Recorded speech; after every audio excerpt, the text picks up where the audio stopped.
Ya, masih di Saling Silang dan sudah bergabung sama kita Pak Refli Harun, pakar hukum tata negara. Selamat malam Pak Refli. Mungkin langsung saja karena sebagai pakar hukum tata negara kita ingin melihat dengan hilangnya nama-nama besar dalam dakwaan Setia Novanto ini dalam pandangan hukum seperti apa sih? Apakah memang bisa terjadi seperti itu? Saya pernah ditanya soal ini ya, dan saya menjawabnya positif dan negatif ya. Jadi bagaimana positif dan negatif? Dalam perspektif yang kita lihat tergantung kita memandangnya. Bisa kita melihatnya ini positif, bisa negatif. Positifnya mungkin bagi KPK adalah dengan hilangnya nama-nama tersebut, ya, ini ada dengan segala hormat dengan Pak Masinton ya, dan juga tim pengacara, paling tidak dalam tanda kutip KPK mengurangi resistensi ya, musuhnya berkurang nih, karena kita tahu nih tidak hanya aspek hukumnya tapi juga aspek politiknya. Kalau misalnya dalam penyelesaian kasus Setnov ini KPK dikerubutin rame-rame ya. Kan kemarin saja hampir lelah kan, hampir tewas juga kalau pra-peradilan kemudian membebaskan kembali. Kan untung ada ICW kan. Untung ada ICW ya kan. Nah, pokoknya kita sudah masuk ke substansi sekarang ini. Nah, tetapi memang negatifnya adalah tentu publik bertanya-tanya. Apakah KPK ini bisa diintervensi apa enggak? Kan sama buruknya nih. Ya. Menyebut nama salah, tidak sebut nama salah ya, buah si malakama kan, dimakan mati ibu, tidak dimakan mati bapak, kata orang Padang dijual saja, kira-kira begitu ya. Nah, saya melihat dua hal ini sama pentingnya dan sama kuatnya, tetapi yang kita harus jangan lupa adalah yang namanya dakwaan ini adalah membuktikan kesalahan atau keterlibatan Setia Novanto, bukan membuktikan keterlibatan Ganjar Pranowo, ya, Oli Dodo Kambe atau Yasona Lauli, ya. Nah, tetapi kita berharap bahwa kalau memang fakta-fakta persidangan itu membuktikan bisa mengarahkan kepada orang-orang yang disebut situ, ya kita tentu tidak berharap bahwa KPK berhenti, ya harus ada equality before the law, ya siapapun harus sama di hadapan hukum untuk diproses. Walaupun saya tahu secara teknis barangkali menjadi tidak mudah. Saya mencatat misalnya kasus Akil Muhtar itu masih banyak itu runtutannya sebenarnya kan. Tapi kita tahu ketika KPK terbatas tenaganya, gangguannya juga banyak, begitu. Maka kemudian kadang-kadang buntut-buntutnya itu selesai begitu saja. Bergerak ke kasus yang lain lagi yang barangkali mendapat perhatian dari masyarakat dan lain sebagainya. Jadi ada kemungkinan iktp ini kan berhenti di Setia Novanto begitu? Saya tidak berharap begitu, tapi paling tidak barangkali kalau misalnya ada indikasi yang terlibat katakanlah 20-30 orang, jangan-jangan berhenti di orang ke-15, jangan-jangan berhenti ke orang ke-14, ya kan? Nah nanti kemudian bergerak ke tempat lain lagi. Nah itulah yang menyebabkan saya mengatakan ya, kalau kita memang komitmen untuk melakukan pemberantasan korupsi tentu kan harus trusted ya. Karena kita tidak boleh menuduh ya, 3 nama itu pasti terlibat, tapi tidak boleh juga kalau kemudian disengaja dihilangkan karena ada misalnya katakanlah negosiasi politik. Nah, yang berikutnya adalah saya mengatakan tidak bisa kita menyerahkan pemberantasan korupsinya hanya kepada KPK saja. Dari sisi penindakan saja misalnya KPK kan sudah terlihat tuh tenaganya pasti terbatas, apalagi KPK kemudian disuruh pula memimpin pencegahan ya, prevention. Saya selalu mengatakan prevention itu harus dipimpin langsung oleh presiden sebagai orang yang diberikan mandat langsung oleh rakyat untuk katakanlah membawa kesejahteraan kemakmuran bangsa ini sesuai dengan pesan konstitusi. Tetapi untuk penindakan kita tahu hanya ada 3 institusi yang diberikan mandat. Tapi jangan lupa kepolisian dan kejaksaan itu memiliki jaringan dari Sabang sampai Merauke, sementara KPK hanya di Jakarta. Jadi kita tidak bisa hanya bertumpu pada satu institusi ini. Harus ada 3 pilar ini dan harus sama kuatnya dan tidak boleh zero sum game. Nah, zero sum game. Harus berkoordinasi sebenarnya. Ya, zero sum game itu adalah saling meniadakan kan.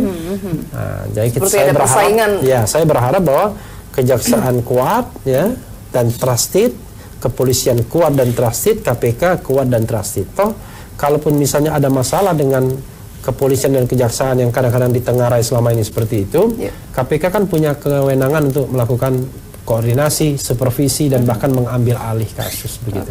Baik, ke Bang Dasril, artinya catatan penting apa lagi sih sebenarnya yang dalam dakwaan kemarin itu selain hilangnya nama-nama besar ini dalam dakwaan?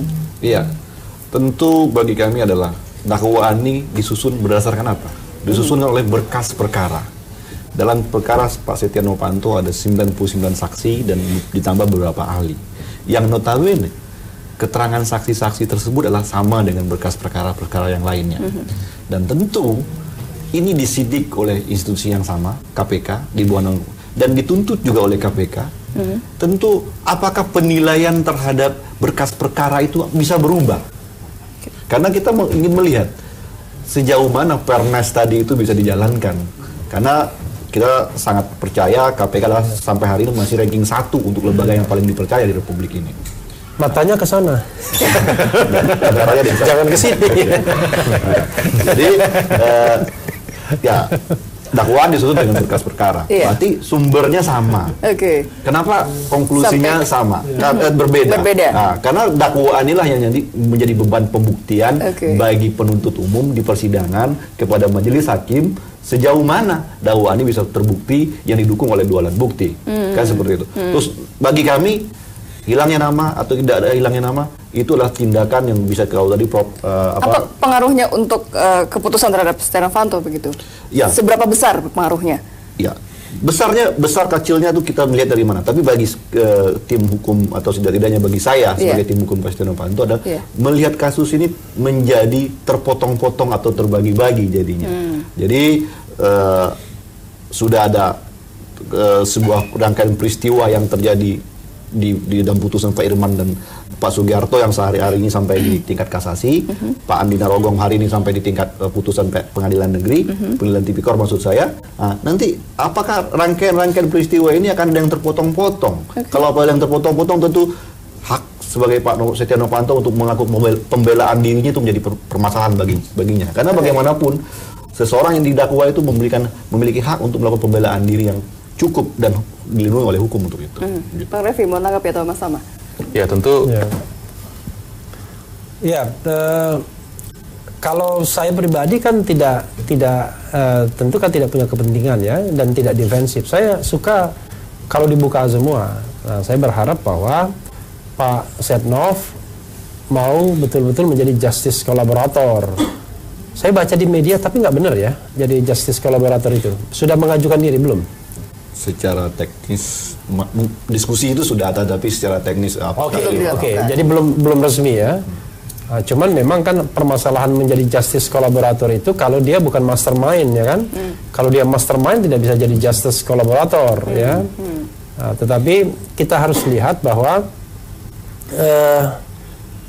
kasus ini ya akan bisa terkuak dengan seterang-terangnya kalau memang peran Pak Setnov juga dia bisa memberitahukan, bisa menerangkan informasi yang sesungguhnya. Nah, cuman kan yang saya dengar dari tim pengacara Pak Magdir kan, yang saya dengar ya, belum apa-apa dia bilang Pak Setnov ini nggak tahu apa-apa sesungguhnya. Nah, saya kira kan memang ada distansi, ada gap antara keyakinan publik di satu sisi dengan apa yang diomongkan lawyer di sisi yang lain, walaupun nanti kan gap itu kan akan bisa dijawab melalui proses persidangan. Tapi paling tidak kan ada gap yang luar biasa besar. Publik meyakini bahwa Pak Setnov adalah orang yang banyak tahu dalam EKTP, tapi statement awal lawyer mengatakan ini orang yang nggak tahu menahu sebenarnya. Ya.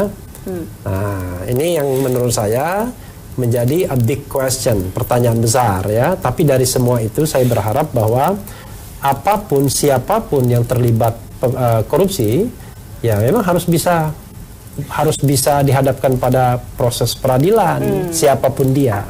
Saya termasuk orang yang tidak peduli apakah dia teman saya, apakah saya nggak ada musuh ya, ada teman saya. Tapi intinya adalah begitu. Misalnya begini.